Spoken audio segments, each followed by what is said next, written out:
het 'n tema in die kerk. We're going through John, and I didn't plan to preach on John at all. So it just happened that we are going to look at a piece of scripture, John 5, verse 1 through 17. So I think it's up there. It's the theme that we are going to be talking about is healing at the pool.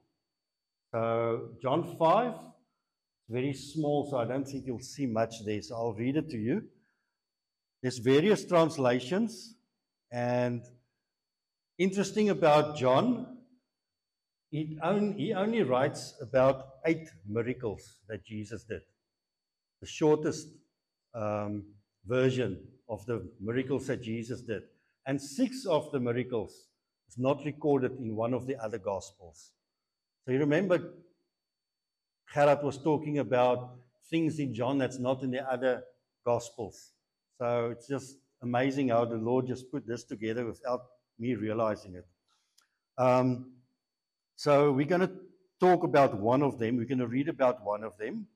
And we're going to read from verse 1. I'm going to read from the New King James. Yeah, the New King James. So verse 1. After this, there was a feast of the Jews, and Jesus went up to Jerusalem. Now there in Jerusalem, by the sheep gate, a pool, which is called in Hebrew Bethesda, having 5 porches. In these lay a great multitude of sick people, blind, lame, paralyzed, waiting for the moving of the water. For an angel went down at a certain time into the pool and stirred up the water. Then whoever stepped in first after the stirring of the water was made well of whatever disease he had. Now a certain man was there who had an infirmity 38 years. When Jesus saw him lying there and knew that he already had been in that condition a long time, he said to him, "Do you want to be made well?" The sick man answered him, "Sir, I have no man to put me in the pool when the water is stirred up, but while I am coming, another steps down before me." Jesus said to him, "Rise up, take your bed and walk." And immediately the man was made well, took up his bed and walked. And that day was the Sabbath. The Jews therefore said to him who was cured, "It is the Sabbath. It is not lawful for you to carry your bed." He answered them, "He who made me well said to me, 'Take up your bed and walk.'" Then they asked him, "Who is the man who said to you, 'Take up your bed and walk'?" But the one who was healed did not know who it was, for Jesus had withdrawn, a multitude being in the place. Afterward, Jesus found him in the temple and said to him, "See, you have been made well. Sin no more, lest a worse thing come upon you." The man departed and told the Jews that it was Jesus who made him well. Father, we thank you for your word. And I pray, Lord, this morning that you will just bring your message to us this morning. Lord, whatever I say would be from you. I ask you for this in Jesus' name. Amen. Wie van julle, as jy kyk na vers 4, het nie vers 4 in nie? Watter ouens, steek gou jou hand op. Daar's 1, wat's 'n Bybel? 2, 3, 4. Okay, so van die Bybels het nie vers 4 in nie. Vers 4 is daai een, Jesus my oë, manne. Dit help nie. Verse 4, "For an angel went down at a certain time into the pool and stirred up the water. Then whoever stepped in first after the stirring for water was made well of whatever disease he had." So daai is nie in al die Bybels nie. So julle wat nou nie dit in julle Bybels het nie, julle het 'n inferior Bybel. Nee, ek spot sommer. So the reason for that is that it was in the original documents and historical discoveries and writings, it wasn't in all the writings. Some had it, some didn't have it. So the new translations, especially the new one, the King James, they've got it.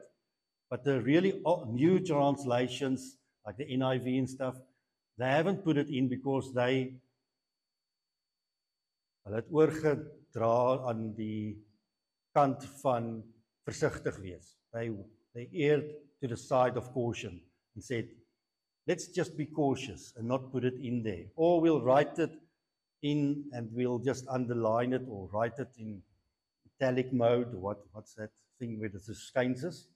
So it's not really something that everybody agrees upon theologically. They don't agree upon it. There's two schools. One say, yeah, maybe there was an angel that stirred it, but it's not in the writings. Others say, yeah, but there is one or two writings that say that, and it must have been. The fact is, it doesn't do anything to the story and the principle of the story. Because the fact is that people got healed. That's the fact. There was a great multitude of people. Now, where in the Bible do we also hear about a great multitude of people? Who knows? Jesus was feeding the 5,000 men, a multitude, with women and children, about 10 to 12,000 people. That's a multitude of people. Second time, 3,000 men, so that's about 8 to 10,000 people, a multitude. So if it says a multitude, we can have a picture in our mind. It's not 15 people sitting around a little pool. It's not. It's maybe thousands of people sitting there, because it's talking about the lame, the blind, the paralyzed, those that were sick. There was a multitude sitting around this pool. Now, there was a man sitting there for 38, no, let's say, he's been paralyzed for 38 years. The Bible doesn't say he was sitting there for 38 years, but he was there for a long time, a long time. And there was other people sitting there. Now, if there's nothing happening miraculously, would they still be sitting there? Why? So something must be happening. Whether it was an angel stirring the water or not, it's not really essential to the story. The fact is, miracles was happening. Something was happening there. People were getting healed, and that's why they were sitting there. Something miraculous was happening. It was not Epsom salt. Otherwise, people would have left. They would have left and say, nothing is happening here. But maybe, just maybe, it was a season of mercy from the Lord to give healing to people. It doesn't say it happened every day. It doesn't say it happened every week or every month. It says within some seasons it occurred. So people were sitting at this, and it was a pool, so there wasn't waves, Rian. No waves in the sea. There's no fish in that thing. It was a spring water that was bubbling up there, and it was standing still. Now, do you think people were swimming in it? I don't think so. Why would they not swim in it? Because they were all watching when the water's going to start stirring, and then they want to get in. So if one guy was starting to swim there, I'm sure they will tell him, you better get out there. You're disrupting our view. We're looking at this thing now. We're sitting in anticipation, watching the water, because we want to be healed. So it was standing still, and something happened. We're not sure. We cannot say. There's two schools. One school say, now maybe it was just a spring bubbling up and the water bubbled and they got in. Some say, no, it was an angel. Whatever it is, the fact is the water moved and they got in and someone got healed. And that's the fact, and that's what we're looking at.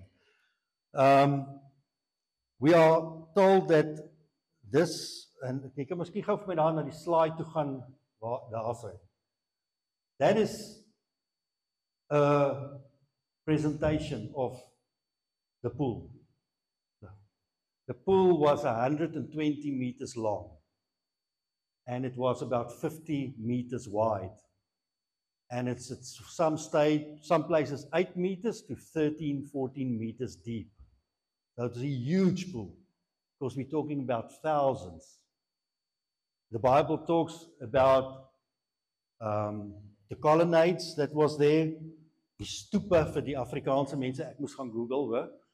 Die stoepe, there's 5 of them, saying the long side is one, bottom long side, left side, right side, and in the middle. The middle was called the dam. That was a separation between the two pools, and there was porches all around where people were sitting, looking at the water.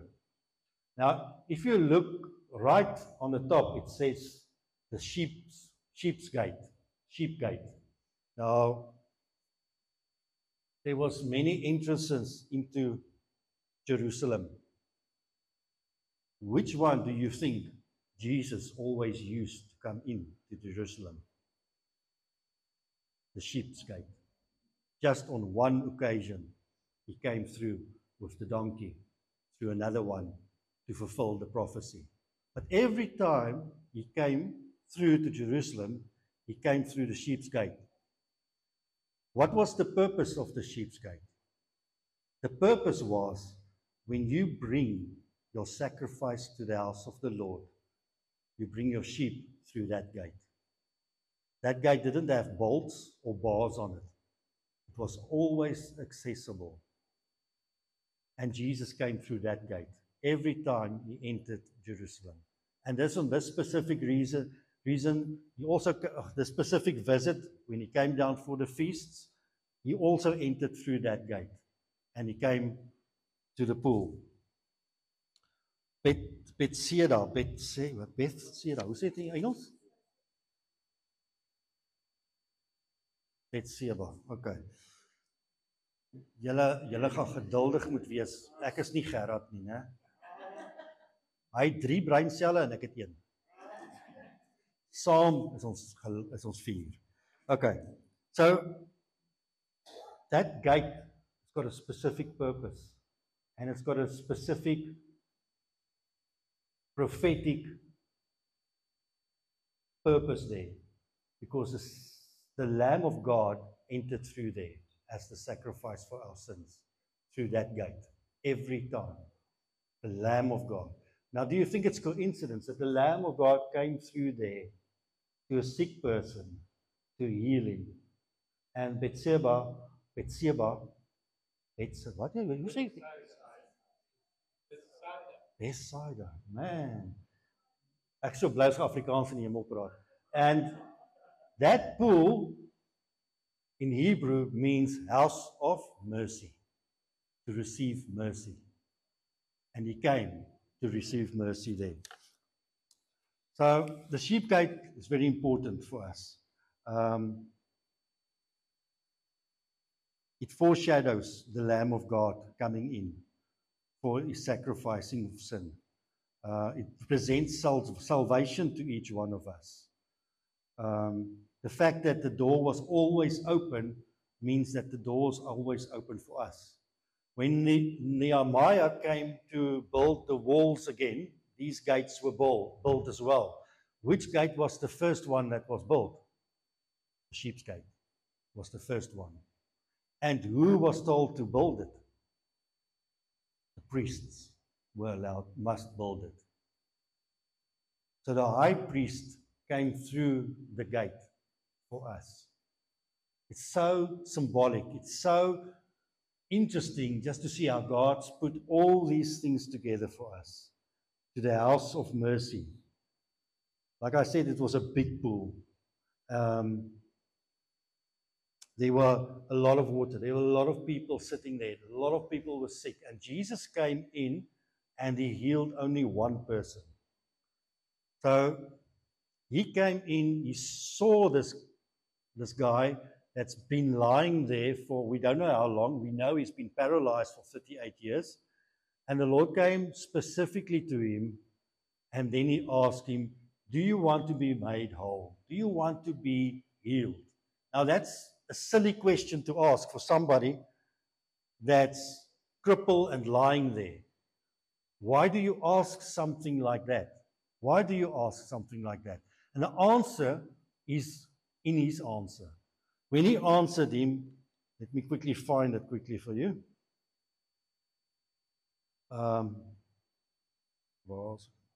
Sir, I have no man to put me into the pool when the water is stirred up. But while I'm coming, another steps down before me. Did he answer Jesus' question?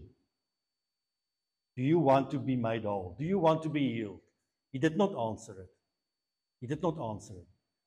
Now, there's two things we can take from that. The one thing is we can say, this guy has given up hope. He's given up hope. He's been there. He's seen so many miracles happening. He's seen so many people get healed. He's seen people rushing in, trampling over each other, and he could not get to the water to be healed. And there was nobody to help him. And maybe, just maybe, he was depressed. And he was like, man, this is not for me. It's not going to happen. I've given up. I've given up hope. I'm at the place where I'm just going to lie here. And whatever happens, happens. That could be the one train of thought that we can have, is that maybe this guy has just had enough. He's just had enough. The other thing we could say is maybe he could have had another attitude and say, I cannot get to the water. There's nobody that can help me. I've tried it so many times. I've tried it for year after year after year, but I can't get to the water. I have surrendered now. I have surrendered. The water is not going to heal me. Only God can heal me. It could be, I don't know, but that's what I just took out of this piece of scripture, is that he could either be just depressed, or maybe he's come to a place after years of waiting for a breakthrough, years of struggle, where he ultimately came to the place and say, I surrender it all to you. It's not the water that's going to heal me. It's God that's going to heal me. I don't know. The amazing thing about it is, with you and me as well, that in our struggles, in our waiting, in our frustration maybe, we can get seasons of being depressed and not seeing breakthrough in our lives. Or we can come to a place where we totally surrender. Either way, God always looks to our hearts. He looks to our hearts. Sometimes we can say something out of frustration, but He knows our heart. And when Jesus saw this man lying there and He heard the answer He gave him, did He continue with a conversation? No. He said, rise up, stand up, take your bed and walk.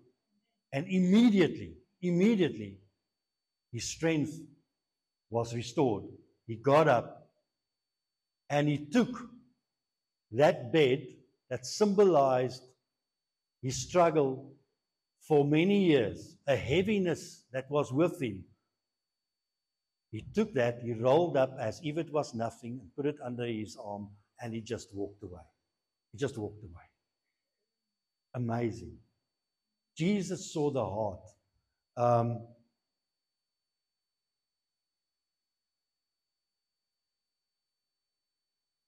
David is a classic example for us. And we're going to read in Psalm 22. If you've got your Bible, you can go there, Psalm 22.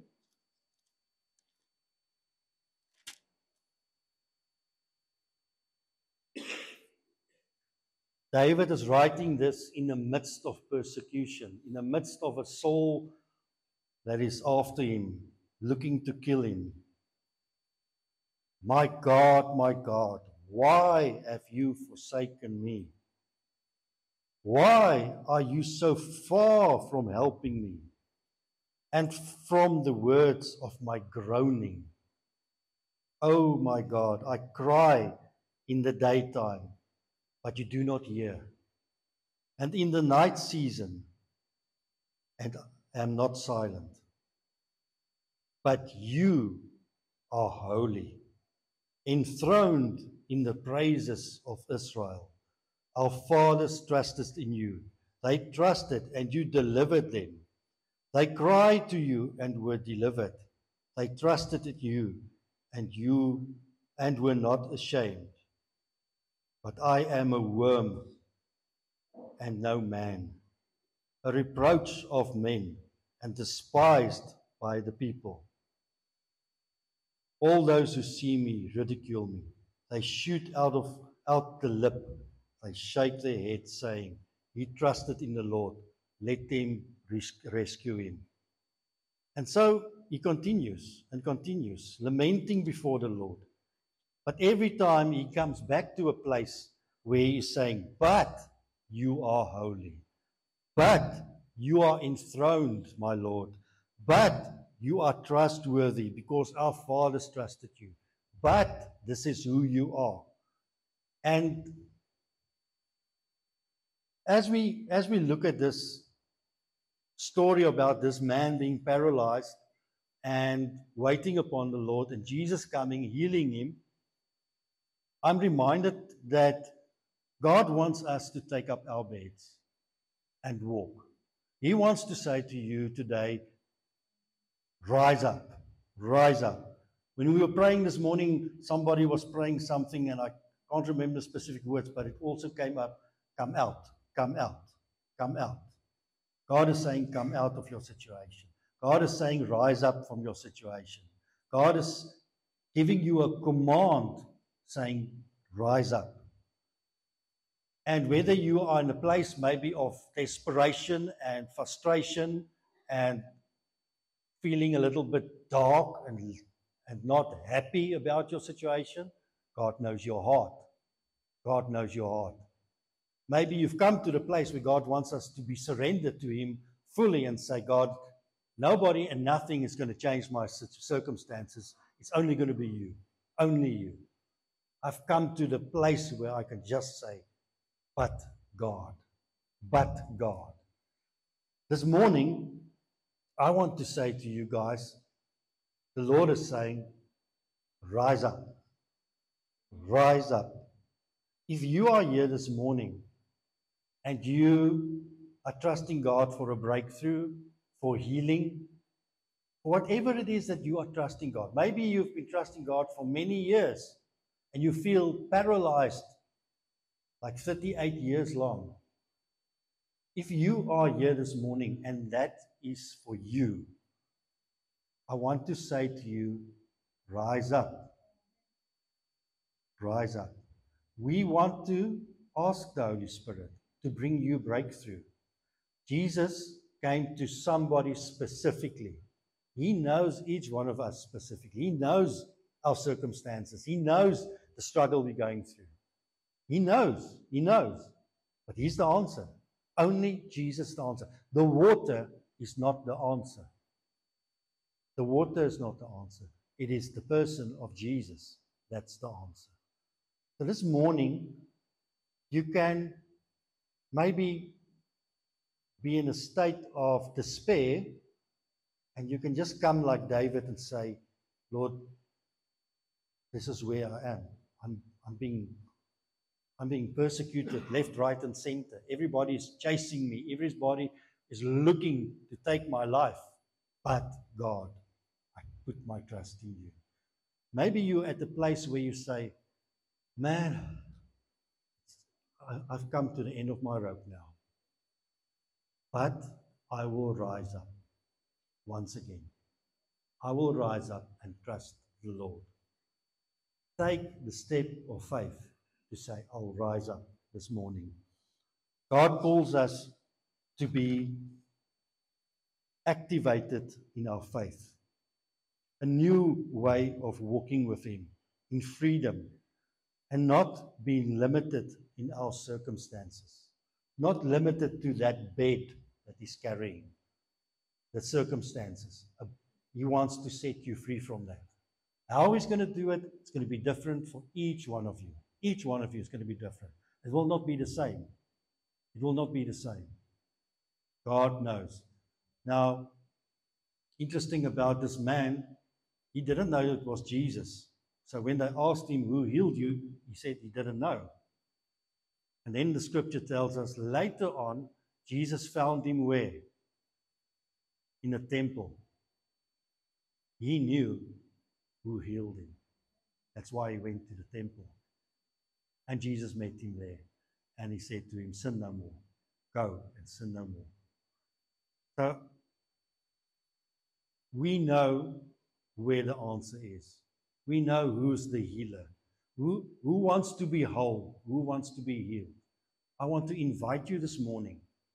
I want to invite you. We're going to put some music on there. Firstly, enige bietjie musiek. I want to invite you to really take a step of faith and rise up. Come and stand here in the front so that we can pray for you. If there's anyone here this morning, anyone, you're trusting God for a breakthrough, you're in a season, and it's a long season maybe, today God is saying to you, rise up, rise up. Bring your bed, come stand here, and let's pray for you. Amen. Any one of you, I really want to challenge you. We're going to put some music on. And Father, we don't always understand your way, but we want to cling to who you are. Your worth to us is more than rubies and gold, Father. You are good even in times of trouble. In sickness, Father, you are there. When we go through a valley, you are there. And Father, we thank you that you are here this morning to make us whole. Do you want to be healed? Do you really, really want to be healed? Do you want to be set free this morning? Do you believe it is Jesus and Jesus only that's the answer? Would you have the courage and the faith this morning, just once more, to stand up, to rise up and say, Lord, I trust in you. I trust in you. I don't see what's going to happen. I don't see the breakthrough, but I know that you know what's best for me. Thank you, Lord, for breakthrough. Thank you, Lord, for your blessing. Anyone that wants to just come up to the front. Anyone.